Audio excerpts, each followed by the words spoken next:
Hey everyone, it's Dr. Rick. Today's tutorial is on night rituals. And I just did a video from my Minute Clinic on DrRic Question from Howard on sleep. So check it out. It's kind of like the long version. I'll try to keep this one truncated.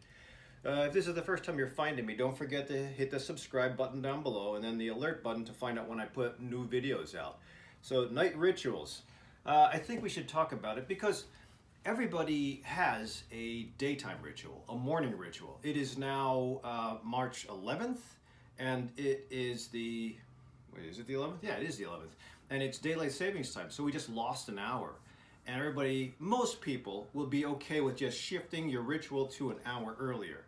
And then life is good. You're adjusted, your poop time is okay, your eat time is okay, drive time is adjusted well, and you have more sunlight. But some people who have a difficulty with sleep, even an hour of moving it backwards or forwards will really throw things off. And that's not good. But I think that's because we don't have cyclical change. We don't embrace cyclical change that often or that well. So the American Indians always observed the season, the sun, the growth of plants, and they would base a lot of their movement on cyclical change of the environment. Same thing with traditional Chinese medicine. During certain times of the year, it is suggested that you do certain activities, you eat certain foods. During other times of the year, you don't do those same things because it might impact your health differently. Same thing with Indian. The tradition of Ayurveda or healing medicine in India is based on cyclical change. So we always have to notice what we're doing, where we're living, what time of day it is, where the sun is. So it's important. We don't embrace that in American medicine because if you have insomnia, you just take a pill. Lunesta, I talked about it in my other video, Lunesta, Sonata, Ambien. Just eat one of those and you'll be sleepy because it's a hypnotic. But you'll also be addicted to that because you'll have to have it every night versus having a morning ritual. Why not just have an evening ritual? So let's just talk about that. In the morning, we have a great start. You might wake up refreshed, you might not. You have coffee, caffeine. The coffee business is huge. It stimulates, you get to work, you beat the traffic, you go do your 8 to 12 hours, and then you're done. And you go home. And everybody knows that you start your day off properly or else the whole day is screwed up. You might hit the traffic, you might not get the start, you might not get to the meeting, so everybody's very pinpointed, accurate with the morning. At least you should be. Nighttime though, it's like the morning is the prized child, your firstborn. The nighttime ritual and doing things at night is like your stepchild you don't kind of pay attention to and you just kind of step on. So I think that if you have a good morning, it's based on having a good evening. And we really can make a routine out of it. But here's the thing. It is now March 11th and it's daylight savings time. So the hour moved back. We lost an hour of time and we'll make it up again in the fall. But for some people that are very ritualistic, moving an hour is not a big deal. You just move everything forward and you'll be able to adjust properly. For some people who use medicines to sleep, have poor sleeping habits, wake up at night, sleep apnea, restless leg syndrome, are hyper aware at night, so anything that creaks in the house wakes them up. Well, those folks, an hour moving forward will really screw things up. And you can get sick after a while. You might need more medicines. You might fall asleep during the day. That's how extreme some people will live with sleep problems. There's actually a specialty in medicine for sleep. There's a board for sleep. Some neurologists will do it, some lung doctors will do it.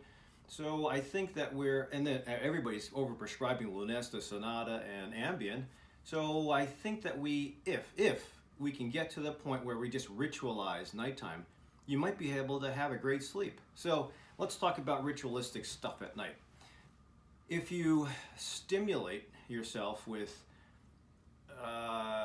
overeating, alcohol, because alcohol can be a depressant eventually. It's usually a stimulant at first, but after a couple of drinks and after a level of alcohol is reached, it becomes a depressant. So it might make you sleepy, but as I mentioned in the previous video, eventually it's going to leave and you're going to be back to where you were before you took that shot, hyper attentive.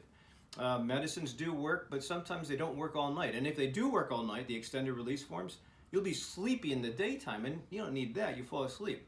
One of the side effects of sleep medicines is daytime drowsiness. Even antihistamines, if you take Benadryl, it can also cause problems in the morning. So if we can get a ritual going, and the ritual would be calming practice. Now, you don't have to meditate. I always talk about meditation. I think you should have a mindful practice at night. I don't think you should overstimulate yourself at night. And I think that just like the morning when you start, you know you're supposed to start at a certain time. I think you should have a designated time at night when you start wrapping it up. Even if you're in the middle of a project, you got to start wrapping it up. I have one of my coaches that came in, and every 3 months he has to do an evaluation for his students, and it takes forever. But I think if that's the case, every 3 months, it's okay. Just have to eat that week that you're doing off-schedule sleeping. But after that, those evaluations are done, you got to get back onto your ritual. Because if you have a good ritual at night, you'll be able to sleep throughout the night. The brain will be able to rest. The adrenals will be able to recharge. Then your mornings won't be so tough. You'll be refreshed, and then you'll be able to be productive during your 8 to 12-hour day. And again, you'll be set up for a good night's sleep. It's a positive cycle. So whether you go old school and try to follow the cycle of the sun, cycle of the harvest, cycle of the season, or you just try to embrace ritualistic nighttime, ritualistic daytime, I think it will set the body into a really, really good circadian rhythm. So what else do we do at night to establish ritualistic stuff? Number one, let's just talk about the five senses. Taste. You don't want to eat too much food right before you sleep, because then you're going to, well, old school says you don't do that because it's unhealthy. You're going to have a lot of acid that's digesting. You're going to have to turn on the digestive system and start to produce enzymes. You'll be turning on a system. That's kind of like running right before you sleep. So you don't want to be doing that. The old school way is not to have anything large 2 hours before you're going to lie down flat. If you have reflux especially. Even if you don't have reflux, turning on the digestive system is a little bit stimulating. So try not to eat too late at night. If you do have to eat late at night, try to make it small if you can. You might be famished, but see my videos on MREs, meals ready to eat, and you might be able to kind of truncate or chop up your big dinner to a little bit right as you're driving home, a little bit before you walk in, and then your main meal. Try to make it, as I mentioned in the other video, mostly healthy carbohydrates. Then we go on to sometimes if you can actually turn off the other senses. So we have taste. You also have smell. I think if you can get the smell system or the aroma of, say, lavender or sandalwood, I usually will put this either, if I'm having to reset my sleep pattern, I'll put a couple dabs on each pillow. That way, when my brain is getting used to resetting its rhythm, if I roll over at night or roll over to the side, it's easy. No matter which side I use, I'll be able to smell the lavender. I'll remember that lavender means quiet time. Lavender means relaxation, and it's a relaxing aroma. A lot of other people might not like lavender or sandalwood, but if you have an aromatherapy person that can help guide you, perfect. Things like peppermint might be stimulating. Eucalyptus, so it might smell good to you, but those are probably not the best things to quiet down the olfactory sense or the nose. Next would be your ears. If you listen to stimulating music like Metallica at night, if you listen to bad news at night, if you get in an argument with somebody, if you have a dog that's barking, it's going to be interruptive. So, earplugs. I think that earplugs, especially if you're one of those light sleepers, earplugs will help. If you have tinnitus, you might not like earplugs because it makes the tinnitus a little worse, but either way, if you can kind of get that taken care of, or use white noise. That's like a fan or a sound system. I have sound machines in my rooms when I see patients. It's mostly to relax. I have calming waves, I have crickets, I have oceans, I have rainfall. So I got them. I got the machines. I think it was at Walgreens for like $15. But you can get those things pretty cheap on Amazon. The bottom line is to give yourself a sense of quiet or distraction, so nothing is suddenly waking you up in the middle of the night, and you're also calm to get to sleep. Remember, the reason we're going to turn off the five senses is they're the easiest ways to get to the brain. The five senses will give messages to the brain that either quiet it down and tell it it's time to sleep. Again, we're trying to get that ritual at night to tell the brain calm. and then you do the ritual in the morning to tell the brain, wake up. How many of you can wake up with a buzzer that's just calming? Not too many people. You have to have that beep, beep, beep, or something a little bit more aggressive, because you kind of wake up the brain. It's not that healthy to be aggressively woken up, but again, at night the ritual is to calm the ears so that they don't try to overstimulate the brain. So we have the taste buds, or taste. You have the olfactory sense, or nose. You have the ears, or hearing. Then there's eyes. Now, if you're looking, and I mentioned this in my other video, DrRic Question from Howard on sleep, if you're looking at your tablet, your iPhone, a computer system, or this light that I'm using to shine during this video, it's stimulating to the brain.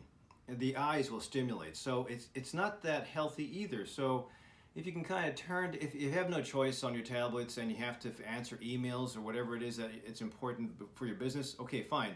But take the blue light out. And there's ways to adjust your phones or your tablets so that it's nighttime. The blue stimulates the brain to wake up. Taking blue out of the spectrum of color sometimes helps.